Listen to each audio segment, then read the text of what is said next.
विद्यार्थी मित्रांनो, सह्याद्री ट्युटोरियल्स मध्ये तुमचं स्वागत आहे. व्हिडिओच्या सुरुवातीलाच मला तुम्हाला सांगायचं आहे एक महत्त्वाची गोष्ट. कोणती महत्त्वाची गोष्ट? की तुम्ही जे मी सांगणार आहे ते तुम्हाला फॉलो करायचं आहे. तर मला तुमच्याकडून तसं प्रॉमिस, आश्वासन हवं आहे. याच्या अगोदर पण मी बऱ्याच वेळा तुम्हाला ते मागितलंय, तुम्ही ते करून दाखवलंय, मग यावेळेस पण करायचंय. पण यात मी तुमचं कुठलं नुकसान करणार आहे का? बिलकुल नाही. माझे व्हिडिओ हे 3, 4, 5 मिनिटाच्या वर असणार नाहीत.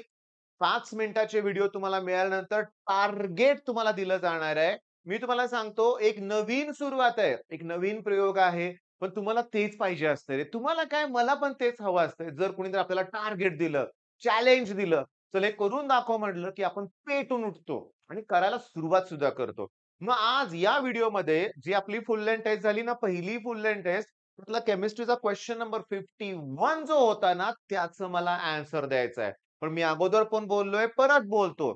एकाच प्रश्नाचं आन्सर मी 10 सेकंदात सुद्धा देऊ शकतो. देणार नाही. मी तुम्हाला ती कन्सेप्ट क्लिअर करायला लावणार आहे. कन्सेप्ट आणि खूप होमवर्क देणार आहे, की जो तुम्हाला करायचा आहे. बरं हे केल्यानंतर काय होईल?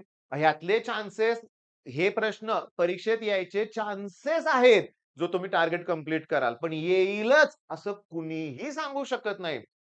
आपण प्रेडिक्ट करू शकतो, गॅरंटी देऊ शकत नाही. हे सगळ्यांच्या लक्षात आलं पाहिजे. ओके. मग आपल्या हातात काय आहे? परफेक्ट अभ्यास करणं.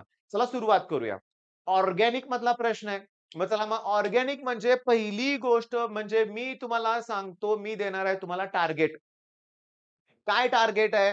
की हे जे 4 टॉपिक आहेत, हॅलोजन डेरिव्हेटिव्ह असेल, अल्कोहल फिनॉल इथर असेल, अल्डिहाइड कीटोन कार्बोक्सिलिक ॲसिड असेल आणि अमाइन असेल, या सगळ्यांच्या डेफिनेशन, या सगळ्यांचं क्लासिफिकेशन, या सगळ्यांचे IUPAC नॉमेनक्लेचर तुम्हाला आज कंप्लीट करायचं आहे ॲट एनी कॉस्ट. मी तुम्हाला सांगतो, जाणून-बुजून तारीख लिहितोय मी. आज 3 मार्च आहे. 3 मार्च ते पण 2025 आणि 19 एप्रिल नंतर परीक्षा सुरू होणार आहे. सगळ्यांचेच काय नंबर 19 तारखेला येणार नाहीयेत. पण ज्यांचे येतात ना 19 तारखेला ते लकी पर्सन असतात बरं का. का? एक्झाम पहिल्या दिवशी देऊन मोकळे ना आपण आणि जे सगळ्यात शेवटी असतात ते सगळ्यात जास्त लकी असतात. का? कारण सगळ्या पेपरचं एनालिसिस करायला मिळतंय. म्हणजे बघा काहीही होऊ दे, चांगलंच आहे असा विचार करायचा आहे. बघा विचार करायचा चांगल्याचाच. बरं मग मला सांगा, आता हे टार्गेट कंप्लीट करायचंय. मग हे टार्गेट जर कंप्लीट केलं तर कुठलाही प्रश्न जमेल की नाही तुम्हाला? मग आता कुठला प्रश्न आहे सांगतो. इथं फळ्यावर तुम्हाला काही रिएक्शन्स दिसतायत का बघा. ओके. दिसतायत की. की प्रायमरी अल्कोहलचं ऑक्सिडेशन केलं की अल्डिहाइड तयार होतं.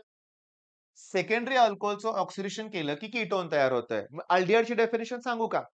हे मला ना इंजिनिअरिंगमध्ये जमलं बाळांनो. काय? समजलं की लिहायला, वाक्य तयार करायला जमलं मला. आणि मला पण तुम्हाला ते चॅलेंज द्यायचंय. ग्रामीण भाग, मराठी मीडियम, सेमी इंग्लिशची मुलं जे लाखो मुलं आहेत ना, जे माझे स्टुडंट आहेत, की जे इंग्लिश स्पीकिंगमध्ये पण कमी आहेत, इंग्लिशमध्ये सुद्धा थोडे कमी आहेत. त्यांना काय सांगायचंय? बघा हे दिसलंय ना आपल्याला, डेफिनिशन तयार करूया. First oxidation product of primary alcohol is known as aldehyde. First का म्हणतो माहितीये का? अल्डिहाइडचं फर्दर ऑक्सिडेशन केलं की ॲसिड तयार होतं. मग ॲसिड सुद्धा अल्कोहलचा ऑक्सिडेशन प्रॉडक्ट आहे. पण सेकंड पण कळालं? मग first oxidation of primary alcohol first oxidation product of primary alcohol is known as aldehyde. गडबडलो थोडंसं बोलताना. First oxidation product of secondary alcohol is known as ketone. तर सांगू का? आपल्या फुल लेंथ टेस्टमध्ये एक क्वेश्चन असा आहे, which of the following is a primary alcohol, which of the following is a secondary alcohol या टाइपचा प्रश्न आहे. मग तुम्हाला आज 2 प्रश्नांची तयारी होईल आजच्या टार्गेटमध्ये. मला सांगा, अल्कोहल म्हणजे OH ग्रुप. तो ज्या कार्बनला अटॅच आहे, तो कार्बन किती कार्बनला अटॅच आहे याच्यावर ठरतं तो प्रायमरी आहे का सेकंडरी आहे का टर्शियरी.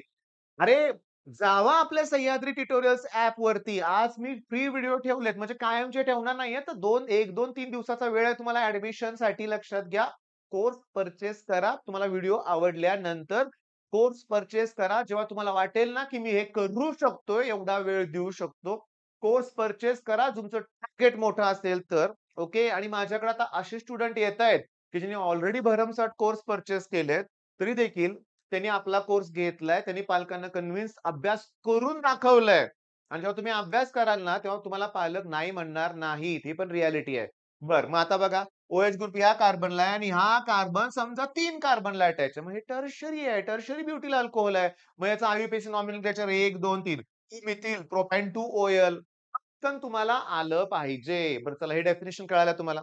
आता कीटोनमध्ये मला सांगा 2 अल्किल ग्रुप आहेत. आता हे दोन्हीच्या दोन्ही अल्किल ग्रुप जर सेम असेल तर सिंपल कीटोन. ओके. पण हे दोघं जर वेगळे-वेगळे असतील तर मिक्स्ड कीटोन. मग तुम्हाला ओळखता आलं पाहिजे ना. समजा इथं पण इथिल आहे, इथं पण इथिल आहे. तर डायइथिल म्हणलं जाईल. मिथिल, डायमिथिल म्हणलं जाईल. 2 वेगळे आहेत. इथिल, मिथिल, इथिल आयसोप्रोपिल 2 वेगळी नावं असल्यावर ते मिक्स्ड कीटोन असणार आहे. कळालं का तुम्हाला? मग त्याचप्रमाणे अल्कोहलमध्ये सुद्धा लक्षात घ्या प्रायमरी, सेकंडरी, टर्शरी असं क्लासिफिकेशन आहे. त्याच्यात अलील, विनाइल, बेन्झील असं क्लासिफिकेशन आहे. सगळं करायचंय. सगळं. मग हे असं सेम क्लासिफिकेशन हॅलोजन डेरिव्हेटिव्हमध्ये पण आहे. सेम क्लासिफिकेशन अमाईनमध्ये पण आहे. मग अमाईनमध्ये प्रायमरी, सेकंडरी, टर्शरी ओळखता आलं की डिस्टिंग्विश आहे. त्याचं टार्गेट तुम्हाला मिळालेलं आहे हे लक्षात घ्या, समजून घ्या. बरं, आता बघा क्लासिफिकेशन. बरं, दोन्ही alkyl group okay, ethyl, methyl असे असतील तर ते अॅलिफॅटिक. पण बेन्झीन रिंग असेल तर एरोमॅटिक. मग एक जरी बेन्झीन रिंग असेल तरी एरोमॅटिक, 2 असतील तर ते mix simple एरोमॅटिक. Okay. बेन्झोफिनॉन. Okay.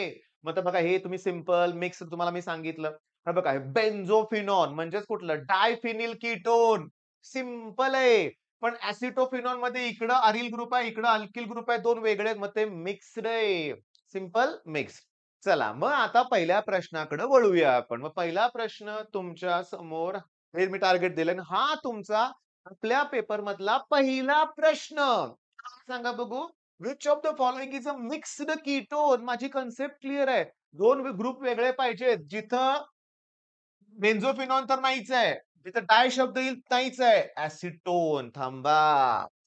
Dimethyl ketone म्हणजेच की रे ॲसिटोन. डायमिथिल कीटोन म्हणजेच ॲसिटोन. म्हणजेच प्रोपॅनोन. यूपीएससीचा होमवर्क करणार ना तुम्ही. मग आला का प्रश्न लक्षात? मग हे पण नाहीये. पण इकडे बघ एक इथिल लिहिलंय, एन प्रोपिल लिहिलंय. सगळ्यांना ऑर्गॅनिकमध्ये ऑर्गॅनिकच नाही. टार्गेट सीईटी मध्येच पैकीच्या पैकी मार्काचं आहे. पण डोकं शांत ठेवून क्रॅश कोर्समध्ये जाऊन, ऑर्गॅनिकच्या फोल्डरमध्ये जाऊन 4 ते व्हिडिओ प्रोव्हाईड केले असणार आहेत. टॉपिक वाईज ते बघणार कोण? ते प्रॅक्टिस करणार कोण? तुम्ही. पुस्तक समोर ठेवा आणि करायला सुरुवात करा. All the best.